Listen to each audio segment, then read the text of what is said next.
Muchas gracias, Dayan, por esta presentación. Menos mal que no hemos tenido la presentación de Dayan antes de la comida, sino con el pollo, la sopa, los tacos, hubiéramos tenido un problema. Y también espero que a partir de ahora todos los que estamos en estas jornadas, en vez de decir Gulliver, digamos Gulliver, porque es la pronunciación correcta, me imagino. Bueno, pues me gustaría ahora invitar a las tres personas que van a acompañarnos en la mesa redonda para hablar un poco del tema de la vida independiente y también reflexionar sobre los comentarios principales que ha hecho Dayan. Bueno, entonces en ese sentido voy a invitar a que se unan a la mesa a doña Mari Carmen Barranco Avilés, que es profesora titular de Filosofía de Derecho de la Universidad Carlos III, en España. También doña Carmen Pérez Anchuela, que es directora general de Servicios Sociales de la Comunidad de Madrid, y al señor don Miguel Ángel García Oca, que es presidente de FIMITIC, de la Federación, que es la Federación Internacional de Personas con Discapacidad Física. Sí, Dayan, por favor, sí. Y también invito a Dayan a quedarse, por supuesto, para poder reflexionar. Como he comentado al principio, la idea de la mesa redonda es que todos podamos participar y que si tienen alguna intervención que hacer con respecto a las diferentes intervenciones que se van a hacer en esta mesa redonda, no duden en levantar su mano, en pedir la palabra y a partir de ahí podamos establecer un diálogo. Yo, por mi parte, como moderador no voy a hacer muchas reflexiones porque si no voy a tomar mucho tiempo de lo que es la mesa redonda, pero bueno, me ha parecido muy interesante que Dayan nos haya hecho un recorrido a través de los tres elementos esenciales del artículo 19, que son la elección, el apoyo y la inclusión. A la hora de preparar esta mesa redonda, también con el resto de ponentes, habíamos tenido la idea de recorrer también ese camino, ¿no? Desde una visión un poco más práctica, desde una visión de la realidad de cómo se pueden afrontar esos tres elementos del artículo 19. Creo que Dayan también nos ha enseñado o nos ha mostrado los resultados de un estudio muy importante, porque son 90 países los que han intervenido en este estudio y son personas con discapacidad de ellos mismos y sus familias los que han intervenido en ese estudio, que por primera vez tiene casi un alcance global. En ese sentido, yo creo que es importante reconocer el enorme esfuerzo de inclusión internacional a la hora de preparar este estudio y estos resultados. Bueno, a partir de ahí hay otras reflexiones que yo creo que podremos hacer a lo largo de la mesa, como la utilización de eufemismos cuando estamos hablando de residencias o de instituciones, como la utilización también de esa desinstitucionalización de segundo orden. Hay algunas ideas que yo creo que merece la pena reflexionar y que yo voy a invitar también a los ponentes y a los participantes de esta mesa también a reflexionar sobre las mismas. No obstante, como ya he dicho, nosotros vamos a intentar hacer primero una serie de 3 preguntas a los participantes en la mesa que nos van a permitir recorrer los mismos elementos que ha hecho Dayan y que nos ha presentado Dayan desde una perspectiva un poco distinta, ¿no? En ese sentido, a Mari Carmen yo le había pedido que preparara una pequeña reflexión sobre alguna experiencia de éxito para asegurar medidas efectivas que los Estados deben tomar para que las personas con discapacidad tengan la oportunidad de elegir su lugar de residencia y dónde y con quién vivir en igualdad de condiciones con las demás y no se vean obligadas a vivir con arreglo a un sistema de vida específico, que esto es el punto A del artículo 19. Es lo que Dayan ha resumido como elección. Y bueno, pues voy a empezar por Mari Carmen. Si tú puedes darnos alguna reflexión o algunas ideas sobre alguna experiencia exitosa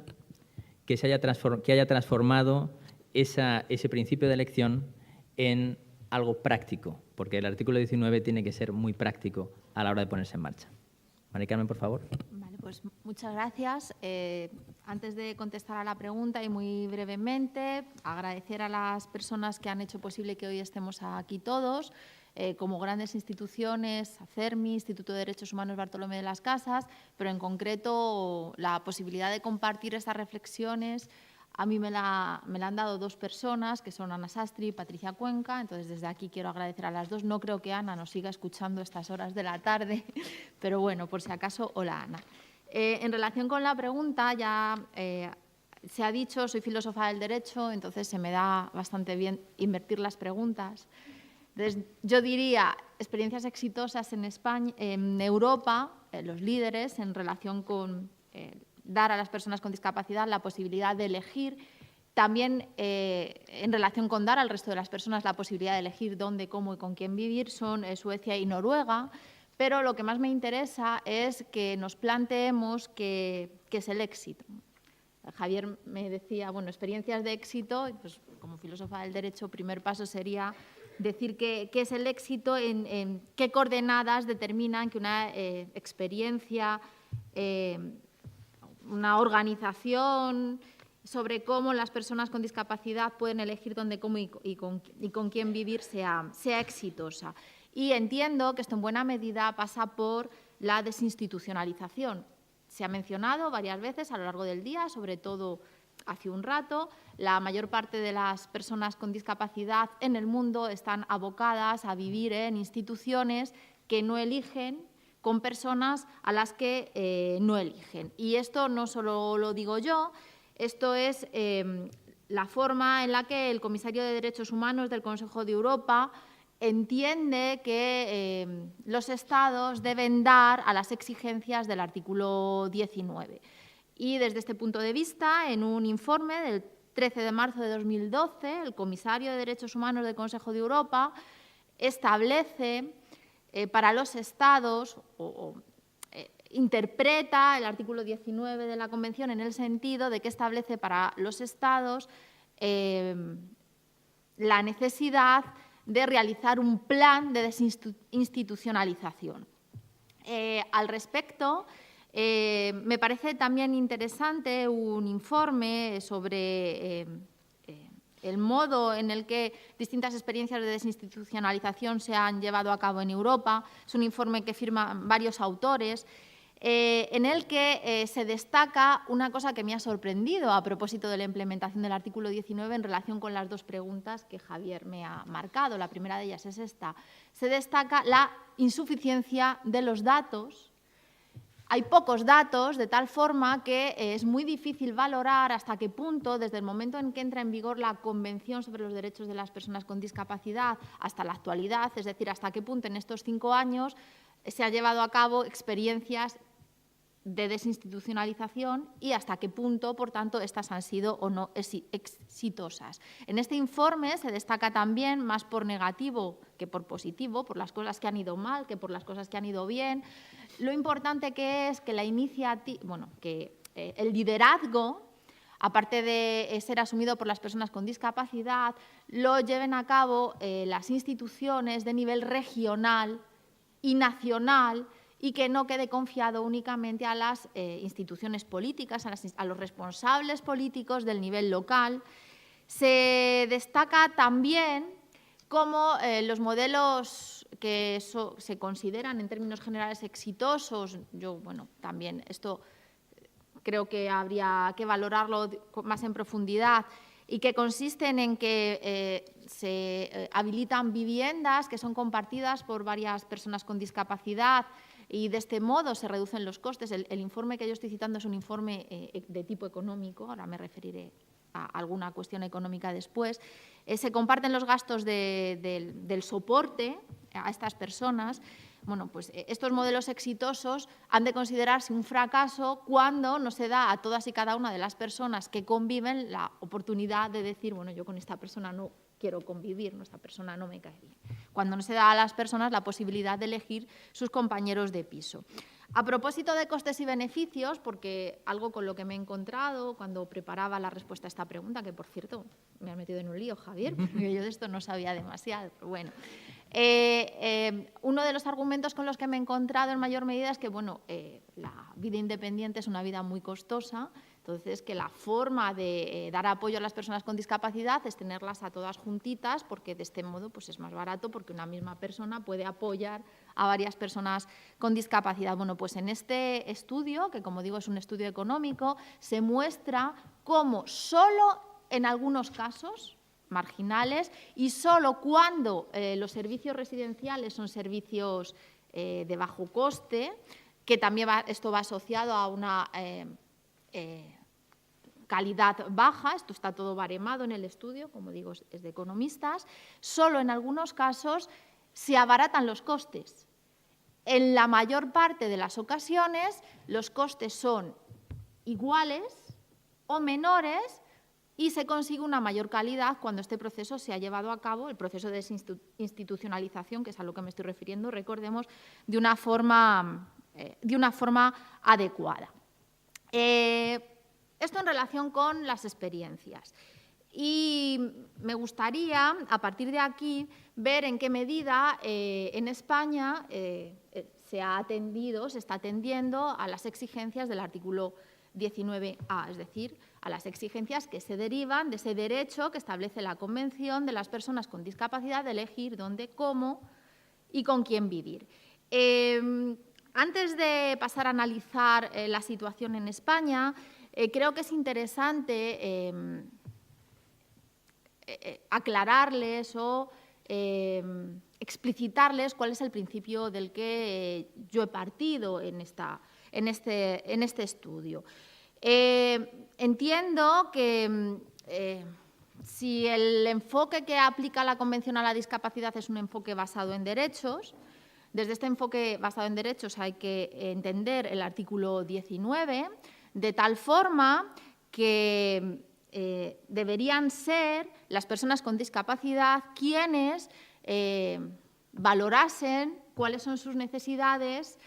sobre dónde, cómo y con quién vivir. Ya se ha dicho antes, hay una estrecha conexión entre el artículo 19A, la posibilidad de elegir un modelo de vida, y el artículo 12, que es el que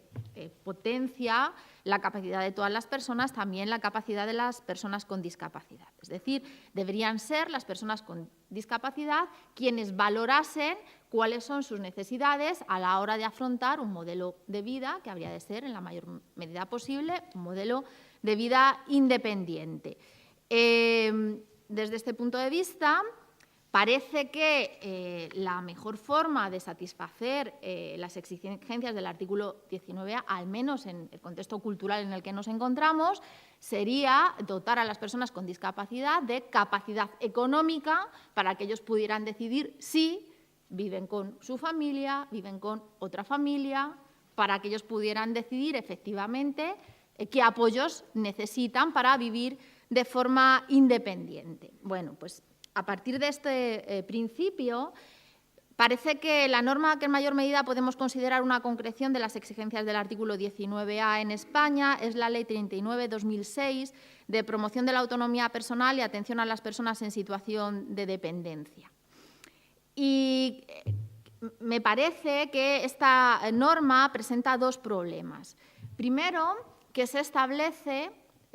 establecería una vinculación entre discapacidad y dependencia, pero no todas las personas con discapacidad están administrativamente en una situación de dependencia, porque para esto tienen que haber